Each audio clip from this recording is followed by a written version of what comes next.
Alrighty, I've got a 2014 Jeep Wrangler here with the 3.6 liter. It's got no heat at all, but the blower fan does work. So in this ultra fast-paced overview, I'm going to show you what I found and also show you where the temperature blend door actuator is located and give you some tips on how to replace it. Make sure and give this video a thumbs up if it helps you, because that helps me, and here we go. First things first, with the engine running, make sure that your engine's getting up to proper operating temperature right here in the middle. And so with it up to operating temperature, all the way on hot, blower fan comes on, but it blows cold on both sides no matter what. So let's go under the hood. All right, so with the engine running under the hood here, I want you to grab up on the front of this cover here.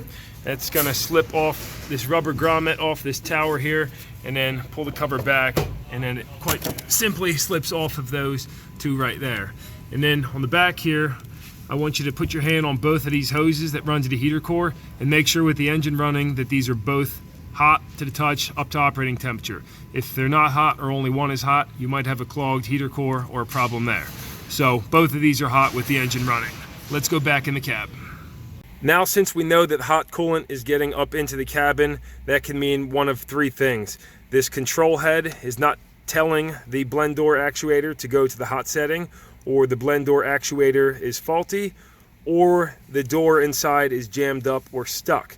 Now on these Jeeps, the most common problem is the actual blend door actuator, and that happens to be the problem on this one. You can get these on Amazon for like 25 bucks or so. I'll make sure to plug a link down below to this and everything I use in the video. So here's a couple quick tips on how to replace that.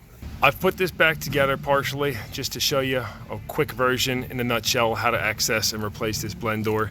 You're gonna put your fingers here and pull down on this cover like that, and then slip it off on the bottom. It's held on with those 4 clips. You can see one of them actually stayed up in here. So if that happens to you, take it off and then slip it back down onto the cover. So when you push it back on, it snaps into place. You're then going to have 2 10mm bolts holding this cover on here, and get that off. Now if you have floor heat, this is what you're gonna be looking at. The blend door is located back here, but you can't see it because the vent's in the way. So the way I went about is with a long extension and an 8mm, I removed the 2 bolts holding my ECU on that you can see right there. And you go in from the front. It's gonna be easier for me to take this out and show you where they're located though. Now one of them's located up top there, and get that off. And then the other one is gonna be located behind it on the other side. Let me show you that. Flip this around right there. And then on the back, this little tab here does slip into this little hole right there when you put it back on. And so on this air duct here, I didn't see anything else holding it on. If you get your hand behind it and you just pull toward the left side of the car, the door, and it should just pop right out like that. That's how mine came out anyway. And that thing just slips out in one piece like this. These little tabs here are what it kind of snaps onto. These ones right here. Snaps onto the HVAC box right there on that adapter there. On some Jeep models, like a Grand Cherokee, I've actually had to separate these halves to be able to get them out of there. So sometimes it's easier to do that. And with all that out of the way, I went ahead and popped the electrical connection off of here. I tested it for getting power from the ECU, and it indeed was. So I got a new blend door. I've already put it in, so let me snap that connection in. It's held on with this Phillips and this Phillips. Don't ask me why the bottom one's rusted. Maybe somebody was in here before, I'm not sure. But once you pop it off, it's gonna have this plastic arm off of this, and that's just on a spline shaft. You're gonna, oh look at that, it's going off on its own.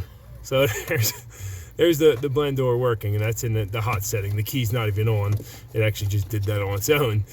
Quick tip for you, if you don't have heat and you're in a jam, you can just take this arm here, take the motor off, and then you can just manually push this arm into the hot setting, which is up, and the cold setting is down.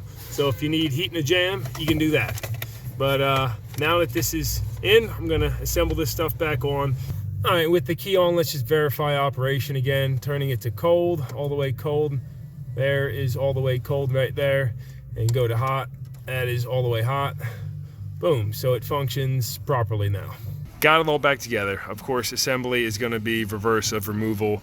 There's really not a lot I have to show you there. Just make sure you get that air duct in place before you put the ECU back in, because that seems to be the best order to go in.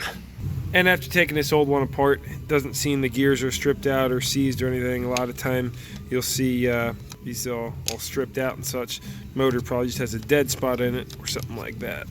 Yep, I just put battery power to this thing and it wasn't spinning.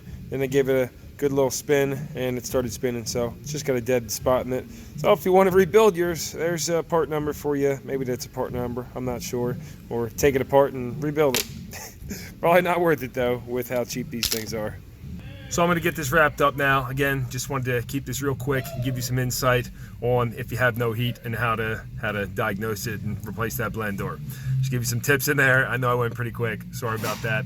So give it a thumbs up, like I said. Check out those links down below. Until next time, this is KZ Guy 2 here. No nonsense, no how. Enjoy the rest of your day. I'll see you.